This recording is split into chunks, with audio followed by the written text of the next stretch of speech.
Bonjour à toutes et à tous, bienvenue sur Retour Critique. Aujourd'hui on va parler des Gardiens de la Galaxie volume 3. Comme vous le savez encore une fois, petit disclaimer, je tiens à préciser avant de commencer quoi que ce soit, ma parole ne fait preuve de foi qu'à moi-même. Cette vidéo est purement subjective, cette critique est purement subjective, je tiens à le rappeler. Si vous n'êtes pas d'accord avec moi autour de cette critique, je vous invite vivement à mettre en commentaire votre critique du film, n'hésitez pas, et surtout avec le plein de courtoisie s'il vous plaît. Et pour ajouter un petit disclaimer en plus, cette critique contient du spoil malheureusement. Donc pour ceux qui n'ont pas vu le film et qui ne souhaitent pas être spoilés, je vous invite vivement à regarder le film avant de regarder cette critique. Déjà de ne pas, forcément de ne pas regarder cette critique. Et ensuite vous reviendrez une fois que vous aurez vu le film. Pour ceux qui l'ont déjà vu ou qui s'en foutent d'être spoilés, vous êtes la bienvenue. Avant de commencer les hostilités, prenons un peu de contexte et voici le synopsis du film forcément. Donc Adam Warlock a pour mission de capturer Rocket pour le compte du maître de l'évolution, mais il échoue et par accident blesse gravement Rocket. Les gardiens composés de Star-Lord, Drax, Groot, Nebula, Mantis et avec l'aide de Gamora, qui n'est pas le même personnage que dans les Gardiens de la Galaxie volume 2, puisqu'elle est devenue une ravageuse, enfin elle fait partie maintenant du groupe des ravageurs, mais c'est une ravageuse forcément, vont par tous les moyens possibles sauver Rocket et en apprendront un peu plus sur son passé. Donc encore une fois, même chose que pour la vidéo précédente sur Retour Critique, j'ai mes notes afin de pouvoir structurer mes idées et les points que je souhaite citer. Forcément. Donc je vais commencer par les points positifs puis par les points négatifs et on finira par une conclusion. Alors pour commencer, parlons des points positifs, forcément. Beaucoup de thématiques sont abordées dans ce film, notamment le thème autour du deuil, de la maltraitance animale, de la famille, des dérives de la science et surtout ce qui est bien, c'est que ce film réussit non seulement à transmettre ces messages-là, donc ces thématiques, et en plus de ça, certains personnages représentent ces thématiques. Notamment Rocket par exemple qui lui représente la maltraitance animale, Star-Lord, donc Peter Quill symbolise le deuil, Drax, purée, qui symbolise la famille d'une certaine manière à travers le film. Mais même en parlant des gardiens de manière générale, les gardiens sont une famille, donc forcément la thématique de la famille est au cœur du récit, même au cœur des trois volets des Gardiens de la Galaxie. Et les dérives de la science forcément symbolisées par le maître de l'évolution. Mais ce qui est bien justement, c'est que ces thématiques-là servent un propos et servent le scénario. Grâce à ça, ça permet de développer le récit, de développer les personnages et je trouve que c'est une réussite. Passons au point positif suivant, qui est pour moi le décor et les costumes, qui sont très bien réussis, du plus crédible au plus loufoque. Hein. Franchement, il y a même certaines planètes où en fait on était là en mode ah tu vois, genre la réaction qui symbolise tout quoi, en fait. Et ça fonctionne très très bien. En fait, ça rajoute de la crédibilité à l'univers, au lore et en plus de ça, à ce qui nous est narré, même à des espèces les plus loufoques quoi. Et ça fonctionne parfaitement. Donc pour moi, point positif aussi pour les décors et les costumes.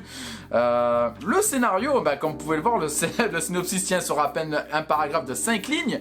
Donc le scénario est simple, mais nous tient en haleine. Le speech est très simple, hein, c'est Adam Warlock qui blesse Rocket et il faut le sauver. Enfin, il faut sauver Rocket quoi pour le coup. C'est très très simple, mais ça fonctionne de fou. Et en plus de ça, le scénario profite de faire des flashbacks à travers le coma et donc l'inconscience de Rocket.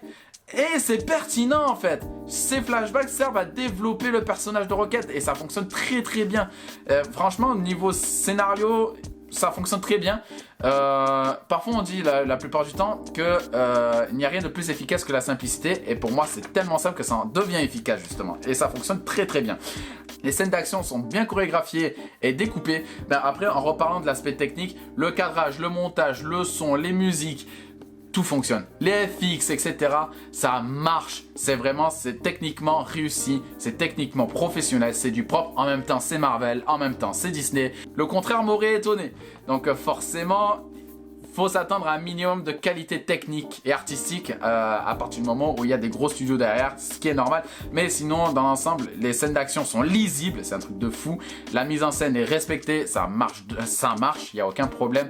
Les chorégraphies, le montage, franchement, chaque scène, chaque découpage, chaque scène d'action sont clairement lisibles, aucun problème, ça marche.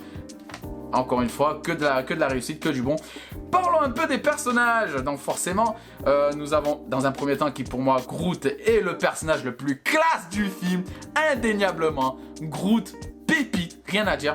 Rien à dire, franchement, incroyable. Nebula, qui est la plus touchante, franchement, elle a un vrai développement. C'est un truc de malade. Moi qui pensais pas que Nebula allait juste encore devenir cette femme très ingrate qui forcément reste méchante par rapport à ses tortures, par rapport à Thanos, etc. Même par rapport à Gamora. Mais elle a un développement et c'est un truc de fou et ça fonctionne très très bien. On en parlera un peu plus tard de Nebula. Mais le plus émouvant reste Rocket de par son passé, justement. Donc son passé nous est narré à travers ses flashbacks, dans son inconscience, justement, dans son coma. Et franchement, c'est très poignant, c'est très touchant. Et surtout, par le prisme de Nebula, quoi, qui elle aussi a subi énormément de torture de par Thanos. Nebula ira même jusqu'à dire que ce que Rocket a subi est pire ce que Thanos aura infligé à Nebula. C'est incroyable, c'est abominable, c'est atroce, mais ça place le niveau de torture à un certain niveau. Incroyable, incroyable. Les personnages sont hyper bien développés, c'est un truc de fou. Hormis Rocket, pour le moment, je ne place pas Rocket parce que son passé, donc son développement de personnage est au cœur du récit. Tous les autres personnages sont aussi très bien développés. On parle par exemple, pour citer, Peter Quill qui apprend à tourner la page de Gamora parce que je rappelle, pour ceux qui n'auraient pas vu les Avengers et les précédents Gardiens de la Galaxie, Gamora est morte par les mains de Thanos. Afin de pouvoir avoir la pierre de l'âme si je me trompe pas. Donc la Gamora de cet univers là que Peter Quill a connu, que les gardiens ont connu, n'existe plus, elle est morte. Et la Gamora que nous retrouvons est une Gamora qui vient d'un autre univers. Donc Peter Quill fait face à une Gamora qui malheureusement ne connaît pas, que Gamora elle-même ne connaît pas. Donc Peter Quill à travers ce personnage, en fait c'est pertinent de faire revenir Gamora, quand bien même j'aime pas les personnages ressuscités parce que ça enlève de l'enjeu, ça enlève de la crédibilité au scénario précédent, aux univers, etc. Alors même en termes d'enjeu, la mort n'a plus d'impact quoi en fait. Mais là en fait James Gunn trouve de la pertinence au fait de ressusciter Gamora, mais ce n'est pas la même Gamora parce que Peter Quill à travers le personnage de Gamora apprend à tourner la page. Étant donné que forcément ce qui est passé l'histoire d'idylle qu'il a eu avec Gamora n'existe plus malheureusement étant donné que Gamora n'est plus présente parmi les vivants et la Gamora qui est en face n'est pas la même. Donc Peter Quill apprend à tourner la page. Drax qui devient papa entre guillemets, qui fonctionne parfaitement parce que malgré le fait qu'il soit un petit peu teubé, soyons clairs, mais il a une certaine tendresse que même Mantis a réussi à déceler, on le voit à travers les Gardiens de la Galaxie volume 2, ça a été déjà mis en place et ça fonctionne très bien. Drax est très bien développé. Parlont de Mantis justement, Nebula qui devient de plus en plus douce au fil du film. Et Mantis qui s'affirme de plus en plus. Je trouve que ces deux personnages sont complémentaires en fait. Parce que chacun, on peut apprendre de l'autre, malgré leurs querelles, malgré leurs disputes, malgré le fait qu'elles ne s'entendent absolument pas parce que ce sont deux opposés. Elles ont réussi à apprendre l'une de l'autre. Et donc d'une certaine manière à être complémentaires. Et ça fonctionne parfaitement parce que, encore une fois, je le redis, Nebula est devenue de plus en plus douce, beaucoup plus compréhensif. Et Mantis, au-delà du fait qu'elle était un petit peu oubliable dans l'épisode 2, étant donné qu'elle était très renfermée, très timide, forcément elle ne connaît pas le monde extérieur, hormis Ego, à travers ce troisième volume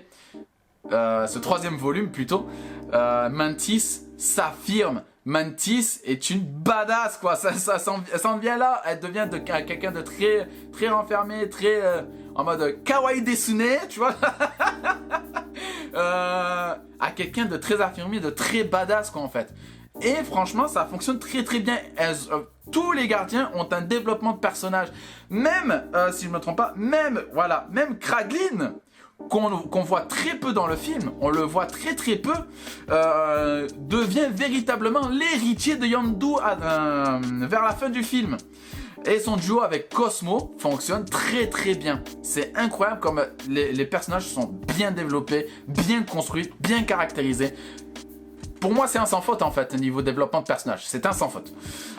Les jeux d'acteurs, bon, rien à redire là-dessus, les jeux d'acteurs sont franchement bien. Je rappelle qu'on a Chris Pratt, je rappelle qu'on a Chris Pratt, qu'on a Sean Gunn même carrément, donc ça fonctionne très très bien.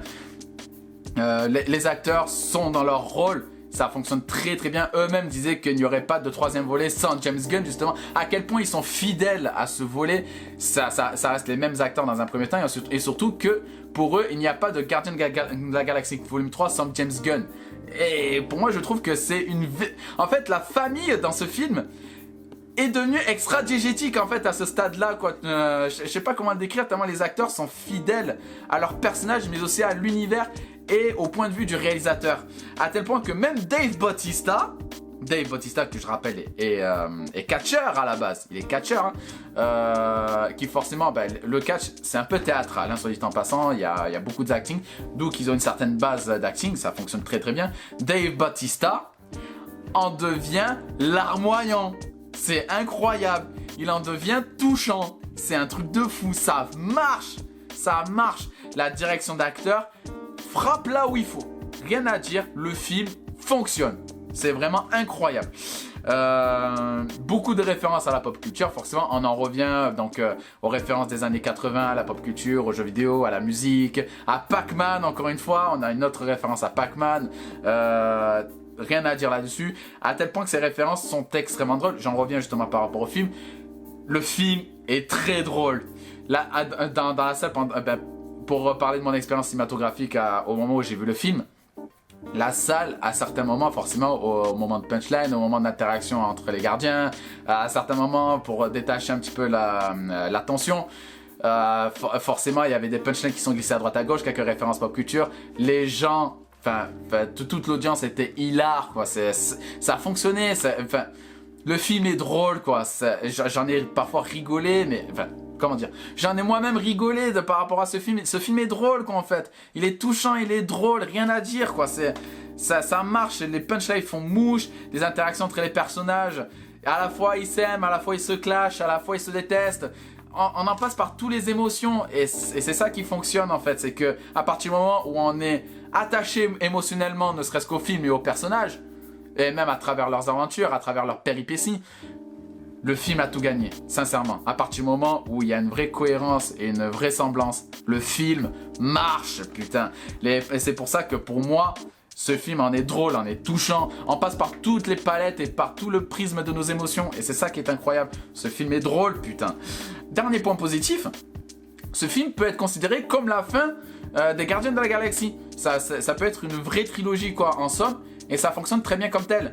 Ou en tout cas, une fin pour les Gardiens de la Galaxie, ou en tout cas une fin pour cette première équipe des Gardiens de la Galaxie. Je n'en dirai pas plus. Malheureusement, là pour le coup on va passer aux points négatifs. J'en ai noté quelques-unes pour le coup parce que oui, il y a des points négatifs dans ce film. Rien n'est parfait malheureusement dans ce monde, que voulez-vous, hein. La perfection n'est pas atteignable.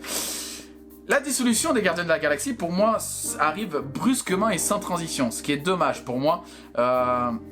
Ça aurait pu être amené dès le début du film où on peut penser à commencer à une vraie dissolution, quoi, pour le coup. Donc, ça aurait pu être une sorte de fusil de Tchekhov, quoi, en fait. C'est un élément qui est placé là pour ensuite mettre en place donc, cette dissolution, ensuite les aventures, et ensuite on arrive à la fin, à la conclusion de la dissolution, quoi, en fait. Mais ça n'arrive pas. Pour moi, je ne l'ai pas ressenti en tant que tel. C'est arrivé brusquement à la fin du film. Je comprends que les personnages ont besoin d'avoir leur quête personnelle. Ce qui est normal en somme parce qu'ils ont réussi leur quête collective. Ils sont épanouis, à la fin du film, ce sont des personnages accomplis en somme. Donc la plupart ont besoin de leur quête personnelle afin qu'ils soient beaucoup plus accomplis.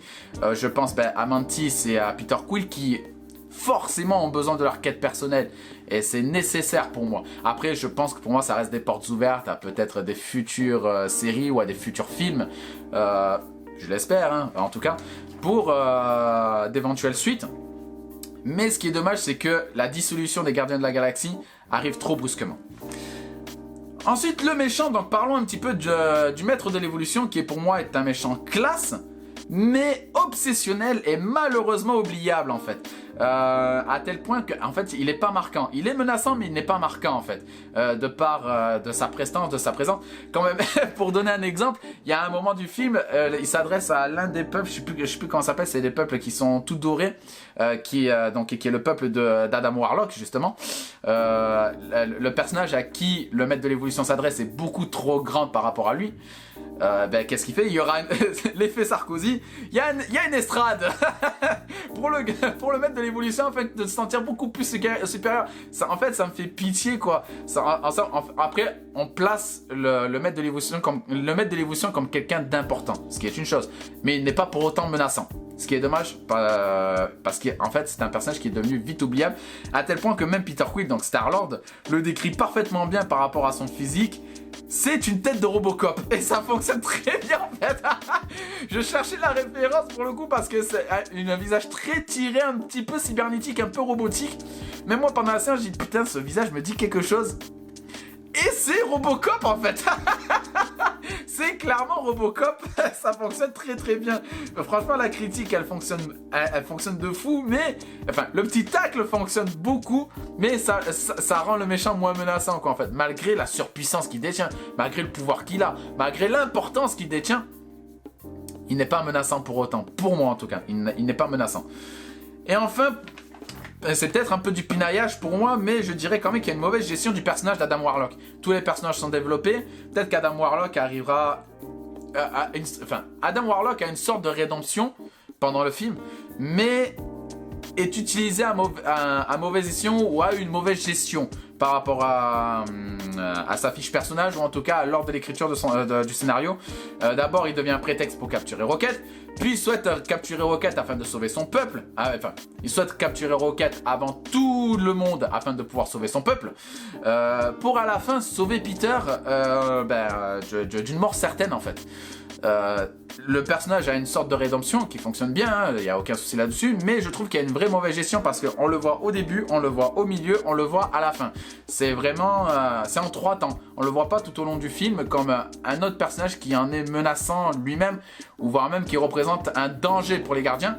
C'est plus une présence quoi en fait. J'ai plus l'impression qu'Adam Warlock est une présence qu'une réelle menace ou qu'un réel danger quoi pour le coup. Même l'équipe des gardiens sont là en mode oh putain encore lui, enfin voilà quoi, ça en est presque une gêne pour eux quoi. C'est plus un bâton dans les roues qu'un danger. C'est malheureux mais c'est vrai quoi. Donc perso je souligne la mauvaise gestion de ce personnage quoi. Donc nous arrivons à la conclusion du film.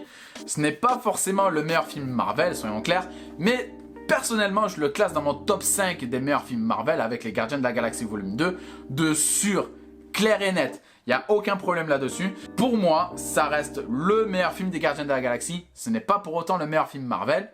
Il y en a d'autres qui fonctionnent très très bien, qui sont bien meilleurs. Il y a des films Marvel qui sont incroyables. Je pense encore une fois par exemple à Doctor Strange 2, Multiverse of Madness, qui pour moi est un banger. Sans problème, facile. Donc je classerai ça plutôt au-dessus quoi. Les gars, enfin Doctor Strange 2, je le classerai plutôt au-dessus par rapport aux Gardiens de la Galaxie. Mais malgré le fait que je n'ai pas aimé la dissolution qui arrive trop brusquement, malgré quelques points que j'ai soulignés un peu négatifs, ça reste un très bon film.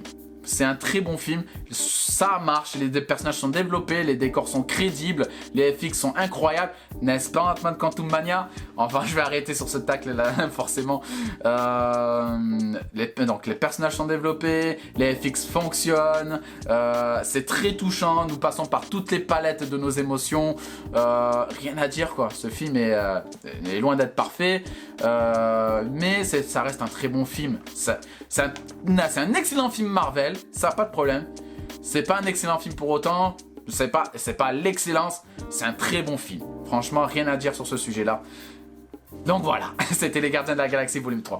Je vous remercie beaucoup d'avoir regardé cette vidéo et de m'avoir écouté sur cette critique. Si vous n'êtes pas d'accord avec moi, encore une fois, je vous invite donc à donner votre avis en commentaire. Avec la plus grande courtoisie encore une fois forcément, et je vous y répondrai avec plaisir.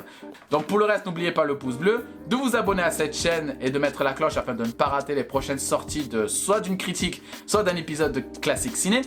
Et en attendant la suite, je vous dis à très vite, bye bye.